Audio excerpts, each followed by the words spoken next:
லைஃப்பில் ஸ்பிரிச்சுவல் வேல போகலான்னு நினச்சதுக்கப்புறம் லைஃப் ரொம்ப கஷ்டமாக இருக்குது. இன்னும் எக்ஸ்ட்ராவாக அடி வாங்குற மாதிரி இருக்குது. தென் அதுக்கப்புறம் சாமி கும்பிட ஆரம்பித்தோடனே, அதுவும் சில குரு வழிபாடுகள் இல்லை சில சாமிங்களை ரொம்ப தீவிரமாக கும்பிட ஆரம்பித்தோடனே ரொம்ப கஷ்டமாக இருக்குது. ஃபைனான்ஷியலி சரி, ஃபேமிலி, ரிலேஷன்ஷிப், கேரியர் எல்லாமே இஷ்யூவாக இருக்கிற மாதிரி இருக்குது. ஹாய் அனைவருக்கும் வணக்கம். Hope you guys doing good. நான் திவ்யா குமாரன். ஓகே, இன்றைக்கி வந்து என்னோடய ஃப்ரெண்ட் கூட ஒரு கான்வர்சேஷன். ஸோ அவங்க என்கிட்ட சொல்லியிருந்தாங்க, நான் வந்து இந்த சாமியை வந்து கும்பிட ஆரம்பிச்சதுலேருந்து லைஃப்பில் ரொம்ப கஷ்டமாக இருக்குது. இப்போ எடுக்கிற சம்பளத்தை விட முன்ன இன்னும் குறைவாக தான் எடுத்துக்கிட்டு இருந்தேன். பட் ஆனால் மேனேஜபிளாக இருந்துச்சு. இப்போ வந்து ரொம்ப கஷ்டமாக இருக்குன்னு. இந்த ஃப்ரெண்ட் மட்டும் இல்லை, இன்னும் சில பேர் வந்து என்கிட்ட பர்சனலாக சொல்லியிருக்காங்க. சில குரு வழிபாடுகள்லாம் செய்யும் போது வந்து ரொம்ப கஷ்டமாக இருக்குது, அதுவும் ஷிரடி பாபாவெலாம் கும்பிட்டிங்கன்னா ரொம்ப கஷ்டமாக இருக்கும் அப்படின்னு ஒரு வீடியோ கூட இடையில வந்து டிக்டாக்ல வைரலாக ஓடி இருந்துச்சு இல்லையா? ஸோ என்னையை பொறுத்த வரைக்கும் இதுக்கு வந்து ஒரு ரீசன் இருக்குது. இது என்னோட பிலீஃப். ஸோ அந்த மாதிரி தான் என்னோட லைஃப் போகுது. அதே மாதிரி மேபி உங்களுக்கு இது ஓகேவா இருந்துச்சுன்னா எடுத்துக்கோங்க, இல்லைனா இட்ஸ் ஓகே. அவங்களோட ஒப்பீனியன் டிஃப்ரெண்ட், அவங்களோட பிலீஃப் டிஃப்ரெண்ட். நீங்கள் எந்த ஒரு விஷயத்தை நம்புறீங்களோ அதுக்கேற்ற மாதிரி தான் நம்மளோட வாழ்க்கையும் இருக்கும். என்னைய கேட்டிங்கன்னா எஸ், அது வெரி ட்ரூ.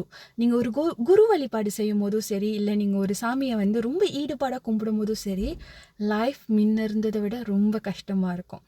ஏன் அப்படி நடக்குதுன்னா, அப்போ தான் கர்மா செட்டில் ஆகுதுன்னு அர்த்தம்.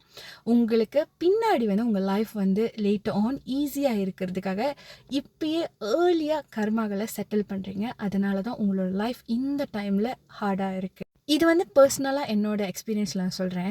சில விஷயங்களை நம்ம கோ த்ரூ பண்ணும்போது ஐயோ இவ்வளோ கஷ்டமாக இருக்கேன்னு, ஆனால் நம்மளோட கர்மாவை நீங்கள் பார்க்கும்போது இது வந்து 10 டைம்ஸ் வந்து நமக்கு அடிப்பட வேண்டிய விஷயம்.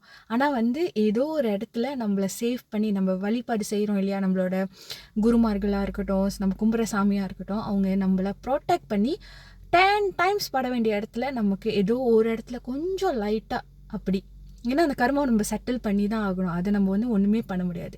ஸோ நீங்கள் அந்த குரு வழிபாடெல்லாம் செய்யும் போது ஹார்டான விஷயத்தை வந்து ஃபர்ஸ்ட் கடந்து வந்துடுவீங்க. அதுக்கப்புறம் நீங்கள் பார்த்தீங்கன்னா அதோட ரிசல்ட் வந்து, நீங்கள் இப்போ எப்படின்னா எனக்கு ஒரு பழம் வேணும்னு நினச்சிங்கன்னா அவங்க உங்களுக்கு 10 பழமாக ரிட்டர்ன் கொடுப்பாங்க. ஸோ இந்த கர்மாவை க்ராஸ் பண்ணுற ப்ராசஸ் வந்து ஏர்லியாக நடக்குது. ஸோ அதனால தான் அந்த பார்ட் வந்து ரொம்ப கஷ்டமாக இருக்குது. சில பேர் பார்த்திங்கன்னா லைஃப் டைம் கஷ்டப்பட்டுக்கிட்டு இருப்பாங்க. ஸோ ஒன்ஸ் நீங்கள் இந்த கஷ்டத்தை எல்லாத்தையும் கோ த்ரூ பண்ணிவிட்டு, இப்போ வந்து நான் கொஞ்சம் சேலரி எடுத்தேன், முன்ன நல்லா தான் இருந்தேன், இப்போ இந்த சாமிலாம் கும்பிட ஆரம்பிச்சிட்டோன்னே எனக்கு ரொம்ப கஷ்டமாக இருக்குது அப்படிலாம் நினச்சாங்கன்னா, எஸ் இந்த டைமில் உங்களுக்கு கஷ்டமாக இருக்கும். இந்த இது வந்து நீங்கள் கோ த்ரூ பண்ணி முடிச்சிட்டோன்னே அதுக்கப்புறம் உங்கள் வேலையில் பெரிய அளவுக்கு நீங்கள் எதிர்பார்க்காத அளவுக்கு ப்ரொமோஷன் வரும். மேபி நீங்களே ஒரு பிஸ்னஸ் செய்வீங்க, சொந்தமாக நல்லா ஏர்ன் பண்ணுவீங்க. ஏன்னா உங்கள் கர்மா அந்த இடத்துல செட்டில் ஆயிடுச்சு இல்லையா? ஸோ உங்களுக்கு அங்கே ரிசல்ட் வந்து வேறு மாதிரியாக வரும். ஸோ இது வந்து என்னோட பிலீஃப், என்னோட ஒப்பீனியன். இது வந்து முழுக்க முழுக்க என்னோட ஒப்பீனியன் தான். இது வந்து கர்மாங்கிறது வந்து ஒவ்வொரு ஆளோட இண்டிவிஜுவல் பிலீஃப் தான் நான் சொல்லுவேன். சில பேர் வந்து கர்மான்னு ஒன்று இல்லவே இல்லைன்னு சொல்லுவாங்க. சிலவங்க வந்து நடக்கிறது எல்லாமே கர்மான்னு சொல்லுவாங்க. சில பேர் வந்து சாமின்னு ஒன்று இல்லைன்னு சொல்லுவாங்க. சில பேர் வந்து யூனிவர்ஸ் தான் சாமின்னு சொல்லுவாங்க. ஸோ ஒவ்வொரு ஆளுக்கும் ஒவ்வொரு பிலீஃப் இருக்கும். இங்கே யாருமே சரி தப்புன்னெலாம் இல்லை. என்னை பொறுத்த வரைக்கும் அவங்க பிலீஃப்க்கு ஏற்ற மாதிரி தான் அவங்கவுங்க லைஃப்பை நம்ம வந்து அமைச்சுக்கிறோம். ஸோ அதனால் எதுவுமே சரி தப்பு இல்லை. நீங்கள் என்ன ப்ராக்டிஸ் பண்ணுறீங்கன்னு பொறுத்து தான் இருக்குது.